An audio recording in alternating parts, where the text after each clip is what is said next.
Let me show you something, my friends. See that? Can you see that?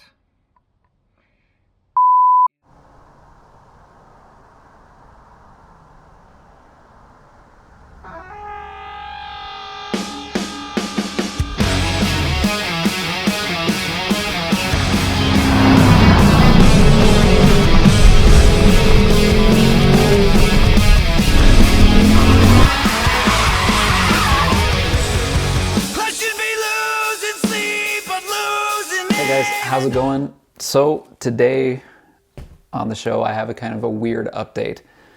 Now it is November. Normally at this point in time my car has been parked for a super long time. Like usually around Halloween we get snow and a lot of times it stays for the most part. I mean sometimes we get a little bit of a warm up and it melts, but generally kind of snow around Halloween usually stays. The car is usually parked at that point for the winter. Usually it's super sad times. I always hate parking the car, but it is worth it.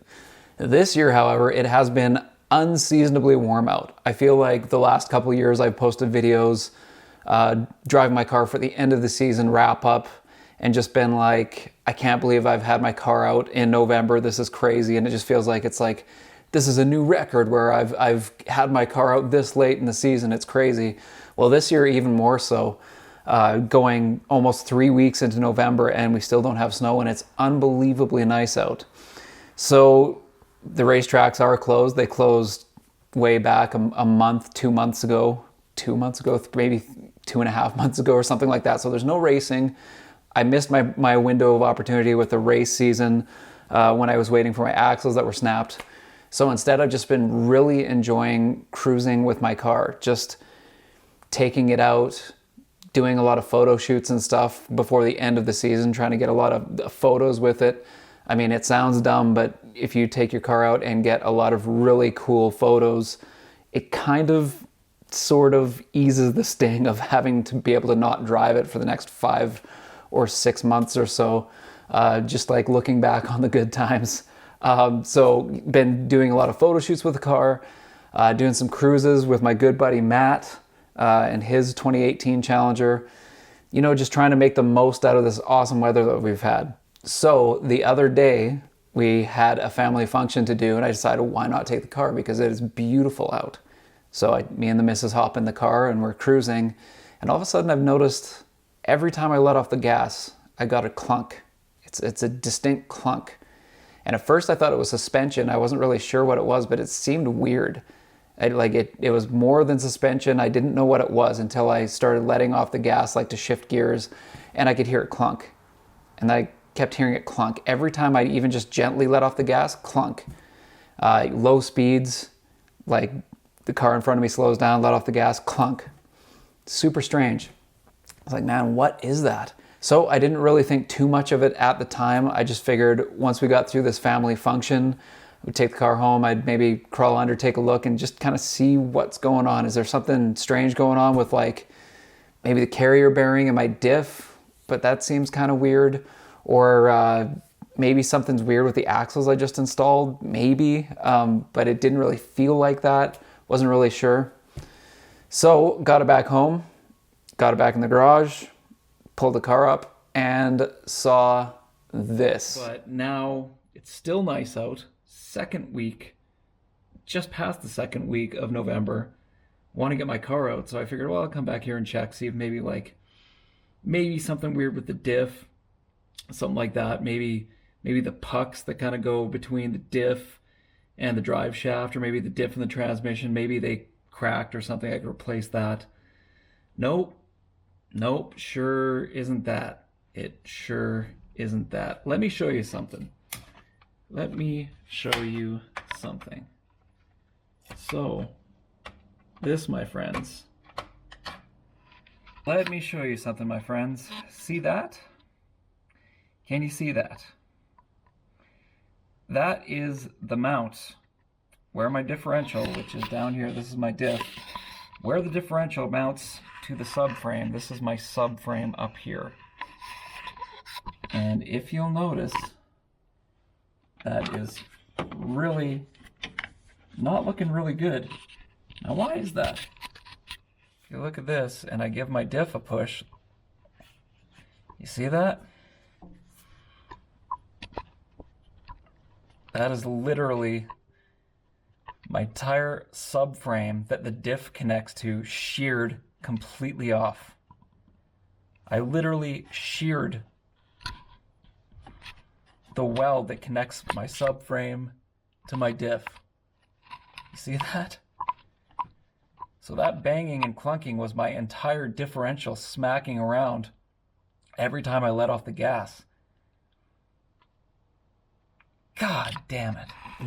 Now thinking back, I'm trying to think of how this happened or when this could have happened, because at the time I was driving when I noticed it, I wasn't driving hard or anything. I wasn't pushing the car. I wasn't launching or being crazy. I was just driving with the missus on the highway heading out to a family thing. So I was trying to think back to what it could be. And I think the last time I had the car out, I was getting up on the freeway and trying to accelerate on the on-ramp. And when I went to hit it, it was chilly out. It was only like 2 degrees Celsius out or something like that. So my drag radials definitely are hard as rocks at that point. They don't really grip that well. And I went sideways a little and then managed to grab some traction for a quick second when I let off just a little, and it just enough that it could grab, and the car kind of slammed for a sec. Not slammed, but like it gripped suddenly, and there was a bit of a jerk kind of as my car was sliding laterally, and I was going probably about, honestly, I was probably going about 90 kilometers per hour or so like that. So like almost up to like 60 miles per hour or something like that when that happened. And I didn't really notice anything at the time or anything like that, but that's the last kind of hard thing that sort of happened to the car where it kind of, that I could think of that maybe would cause this. But even still, something like that is not really hard enough to literally crack your subframe, your rear subframe. I'm thinking that maybe that launch where I snapped my axle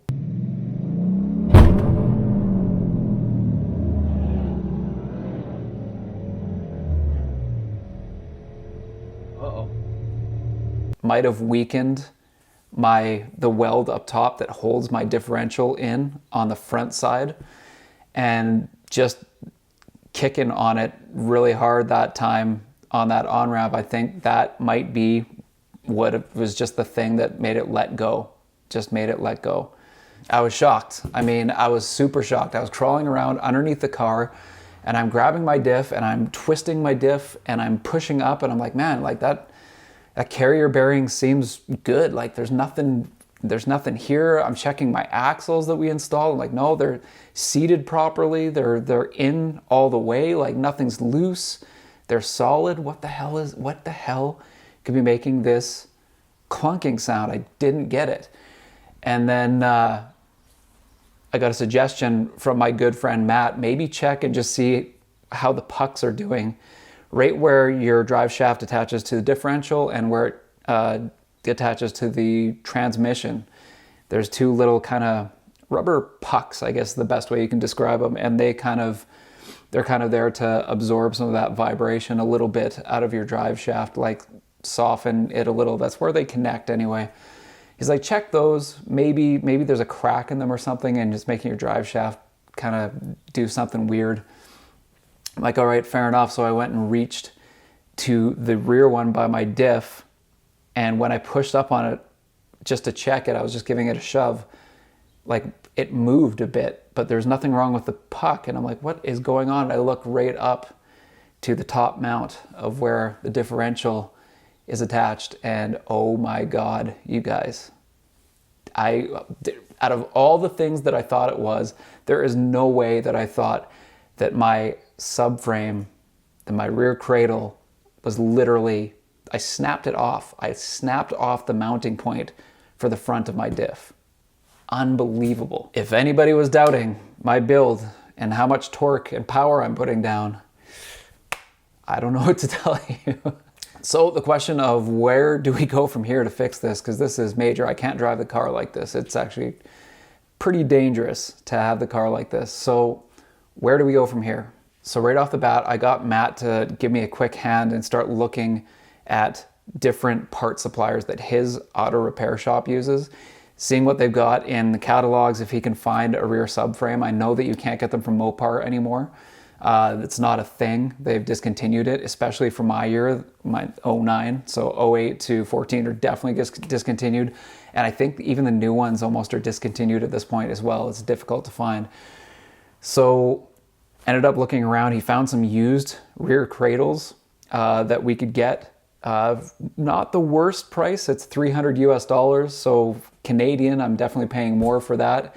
And then I'd have to see what shipping would be, because they'd have to ship it to Matt's shop and then get it. So, I mean, I'd have to see what that price is. Also, I wanted to see a little bit of background, because I have never heard of anybody snapping parts of their rear subframe when racing or driving their car or whatever.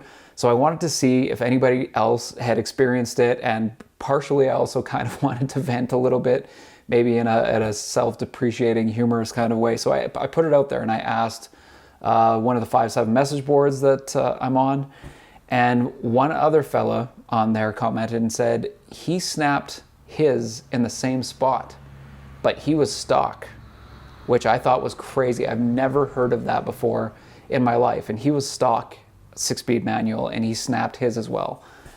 So that also got me thinking, because for his repair, he ended up just welding it, re-welding that piece on, and then good to go. And he hasn't had any problems since. Part of me is thinking about welding that. Part of me is thinking about welding that, because if I get a new subframe and then end up launching hard at the track a whole bunch and end up snapping it, man, I will be angry having to re-pull out my whole rear cradle and everything with it and swap it out again and repair it. Plus, it might be cheaper. I don't have a welder at home. Like I got my MIG welder that's decent for doing like exhaust. It's decent for doing some of the stainless work that I do outside of this, and some stuff at work. I'm a sheet metal. I'm an HVAC guy, so I'm used to doing like 16 gauge and stuff like that. You know, kind of in that zone for welding and lighter. And my welder is really good for body work and stuff like that, but is definitely not great for structural. Get a lot of penetration deep into something that has to hold up to a lot more stress. So the other good thing though is, because of my industry, because of like construction and the mechanical side of things, our company, we have plumbers and HVAC on it. We're a very big commercial / industrial contractor. We use welders all the time, especially on the plumbing side, but we know a lot of these guys fairly well. So I'm thinking it might not be a bad idea for myself to maybe reach out and contact one of the welders that we like, and some of the guys that we know pretty well, and just seeing if maybe they could fire that up for me. If I pull the rear subframe out and take it over to their place, maybe they can do a really solid repair job and a solid weld on that. Because usually, if you do a very good weld, the weld is usually the strong point in a repair or in any kind of joint. Usually that weld, if done properly, is stronger than the material that it's attached to. So part of me is thinking about maybe trying to go down that route for a repair, but I'm waiting to see what shipping costs are for a new rear cradle from Matt in his shop. And I'm going to kind of weigh my options. I'm going to think about this a little, but man, that's another big repair that I didn't expect to make. Guys, I'm not even supercharged yet. I'm not even supercharged yet. Just a cammed, decent built 5.7, and we're snapping axles and subframes. That is crazy. That's crazy. So anyways, guys, stay tuned for some updates on this. I'm definitely going to get this guy repaired fairly quick.